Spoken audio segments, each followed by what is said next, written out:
여러분 한번 생각해 보세요. 우리는 역사상 그 어느 때보다 더 오래 살고 훨씬 건강한 시대에 살고 있잖아요. 근데 참 이상하죠? 왜 우리의 건강 걱정은 오히려 더 늘어만 가는 걸까요? 오늘 이 아주 흥미로운 역설의 실체를 같이 한번 파헤쳐보겠습니다. 자, 본격적으로 시작하기 전에 딱 하나만 스스로에게 질문을 던져보시죠. 나는 지금 정말 건강한가? 바로 여러분의 솔직한 대답이 오늘 이야기의 진짜 출발점입니다. 자, 보세요. 바로 이 그래프가 우리가 마주한 역설을 아주 명확하게 보여줍니다. 한국인의 기대 수명은요, 세계 최상위권이에요. 객관적인 지표는 뭐 더할 나위 없이 좋죠. 하지만 스스로 건강하다고 느끼는 비율은 이 지표에 비해서 정말 현저히 낮습니다. 이거 정말 놀라운 불일치 아닌가요? 이런 막연한 불안감, 이게 최근에 와서는 훨씬 더 뚜렷한 현상이 됐습니다.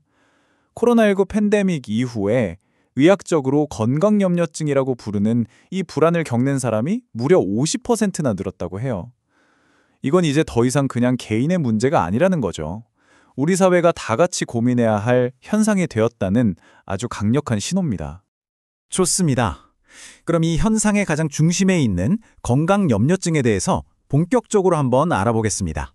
첫 번째 섹션에서는요, 이 감정이 정확히 뭘 의미하는지 그 정의부터 명확하게 짚고 넘어갈게요. 그러니까 건강염려증이란 건 의학적인 근거는 전혀 없는데 나는 지금 심각한 병에 걸렸어 라고 굳게 믿는 상태를 말합니다. 예를 들어볼까요?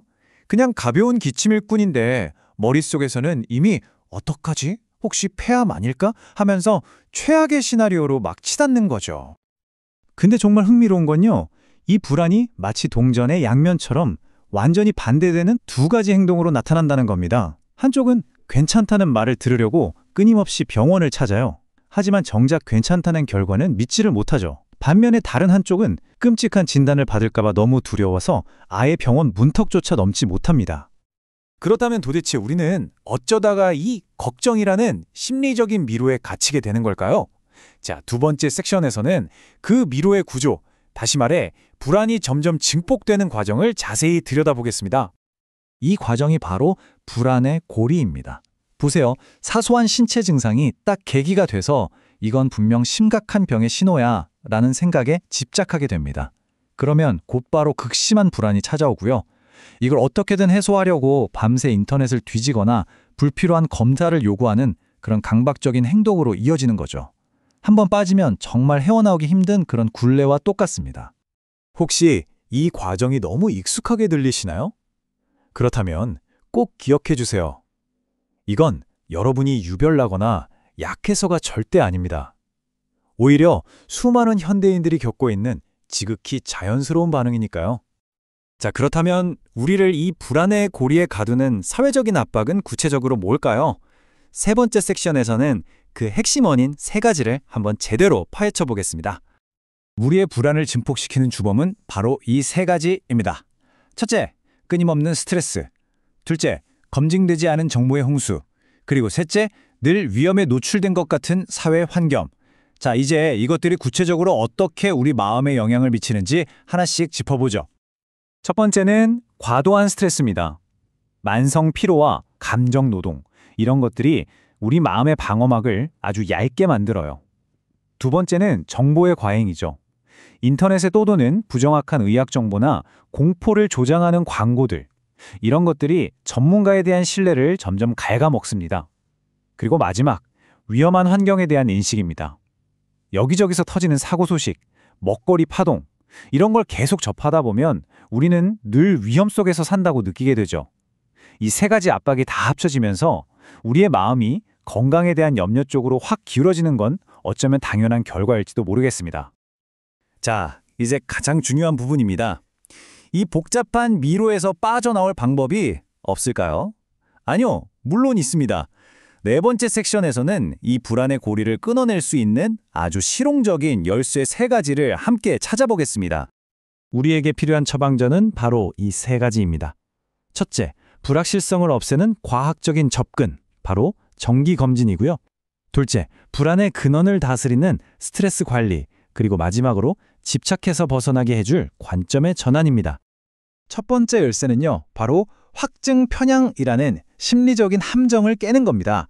이게 뭐냐면 우리는 무의식적으로 나는 아플 거야 라는 생각에 맞는 증거만 찾으려고 하거든요. 이 고리를 끊는 가장 효과적인 방법이 바로 1년에 한 번, 분기에 한 번처럼 규칙적이고 계획적으로 건강검진을 받는 겁니다. 그리고 이 검진의 효과를 정말 제대로 보려면 신뢰할 수 있는 의사와의 소통이 필수적입니다. 한 전문가가 이런 말을 했어요. 의사의 정확하고 자세한 설명이 정말 중요하다. 짧고 피상적인 설명은 오히려 건강염려증을 유발시킨다. 다시 말해서 불안을 잠재우는 건 그냥 검사 결과지 그 자체가 아니라 그 의미를 제대로 설명해주는 전문가의 따뜻한 말 한마디라는 거죠. 자, 두 번째 열쇠는 스트레스를 관리하는 겁니다. 여러분, 이제 스트레스 관리는 더 이상 선택이 아니에요. 건강한 삶을 위한 핵심적인 생존 기술이 되었습니다. 매일 내가 뭐 때문에 힘든지 한번 점검해보고 나만의 해소법을 찾아서 그걸 루틴으로 만드는 적극적인 노력이 꼭 필요합니다. 이건 시대적인 과제가 변했다는 의미이기도 합니다. 생각해보세요.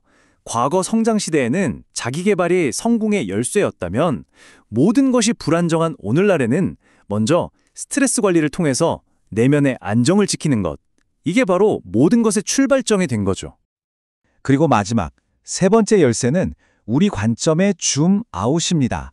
건강염려증은요, 마치 현미경으로 보듯이 우리 몸의 아주 작은 변화에만 과도하게 집착할 때 생겨나거든요. 때로는 망원경으로 보듯이 시선을 더 크고 넓은 곳으로 옮기는 지혜가 필요합니다. 예를 들어 이런 거죠. 우리의 초점을 끊임없이 아프고 늙어가는 몸이라는 물리적인 실체에서 삶의 의미와 목적을 담는 더 큰 그릇인 영혼으로 옮겨보는 겁니다. 또는 머리가 아프다는 그 객관적인 사실 하나에만 매몰되지 말고 내가 왜 이렇게 스트레스를 받을까? 내 삶이 지금 어디로 가고 있는 걸까? 와 같은 더 근본적인 진실에 대해 질문을 던져보는 거죠.